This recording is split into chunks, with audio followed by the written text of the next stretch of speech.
ৰাজ্যত অসম চৰকাৰৰ ৰেচন বিভাগৰ শ্মশান যাত্ৰা আৰম্ভ হৈছে। শ্মশান যাত্ৰাত এক দুখ লগা ছবি আমি দেখুৱাম কলিয়াবৰত 3খনকৈ নুনি বাগিচা, নলতলি, জখলাবন্ধা আৰু দেউৰিচিলাবন্ধা। শ্মশান যাত্ৰা ইতিমধ্যে আৰম্ভ হৈ গৈছে। 1970 চনত দেউৰিচিলাবন্ধাৰ এই সামূহিক নুনি বাগিচাখনত 25 বিঘা ভূমিত 11,070 জোপা নুনি গছ ৰোপণ কৰা হৈছিল। কিন্তু অনাদৰ, অৱহেলা, আপডালৰ অভাৱত এতিয়া দেউৰিচিলাবন্ধাৰ এই সামূহিক নুনি বাগিচাখন সম্পূৰ্ণৰূপে ধ্বংস গৰাহত। নুনি গছসমূহ ধ্বংস হৈ গৈছে, চৌহদ হাবি জংঘলৰে আৱৰি ধৰিছে। আমাৰ লগত স্থানীয় কেইবাগৰাকীও লোক আছে, তেওঁলোকৰ পৰা জানিম।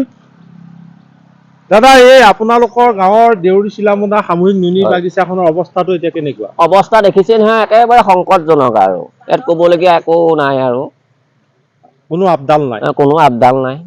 মোৰ দেউতাই ইয়াত আহে, ৰাতিপুৱা 8টাত জইন কৰে, তলাটো খোলে, নুনি গছ কাটে, 11টাত ছুটি হয়, ঘৰলৈ যায়। আৰু দেউতাৰো মোৰ চাকৰিতে আৰু 8 দিন।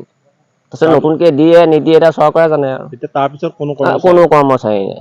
মাজতে ছোৱালী এজনী দিছিলে, তেওঁ 2 দিনমান আহিছিল, কিন্তু এই জংঘলৰ মাজত এজনী হাই ছেকেণ্ডেৰী পাছ কৰা ছোৱালীয়ে কেনেকৈ চাকৰি কৰিব, নগাঁৱলৈ লৈ গুচি গ'ল। গোটেই চৌহদ হাবি জংঘল, গোটেই চৌহদ হাবি জংঘল। আপুনি সেইটো চকত যাওক, চব এডাল অজগৰ আৰু গাহৰি। আৰু এগৰাকী স্থানীয় বয়োজ্যেষ্ঠ আছে, তেওঁৰ পৰা জানিম।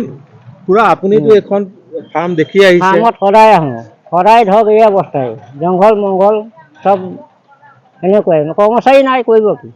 ইয়াৰ উৎপাদন আছে নাই? উৎপাদন নাই, থাকিলেহে হ'ব। নাই, গছত একোৱেই নাই, পাতেই নাই। ঘৰ দুৱাৰ ভাঙি গৈছে। ঘৰ দুৱাৰটো নাই, খতম।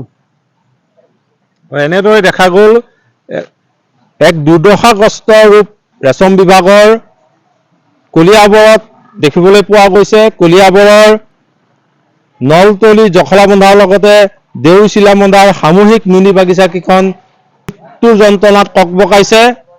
কোনো ধৰণৰ উৎপাদন নাই, কোনো ধৰণৰ আপডাল নাই, পৰিচালনাৰ অভাৱত ৰেচম বিভাগৰ অনীহাত এনেদৰে ৰাজহুৱা সম্পদ এতিয়া ধ্বংসৰ গৰাহত। ৰাইজে আহ্বান জনাইছে যে সময় থাকোঁতেই ৰেচম বিভাগে কলিয়াবৰৰ 3খনকৈ নুনি বাগিচা পুনৰ উজ্জীৱিত কৰক। সোণালী সূতাৰ দেশ হিচাপে খ্যাত অসমত পুনৰ নতুন অধ্যায় কলিয়াবৰত আৰম্ভ কৰক।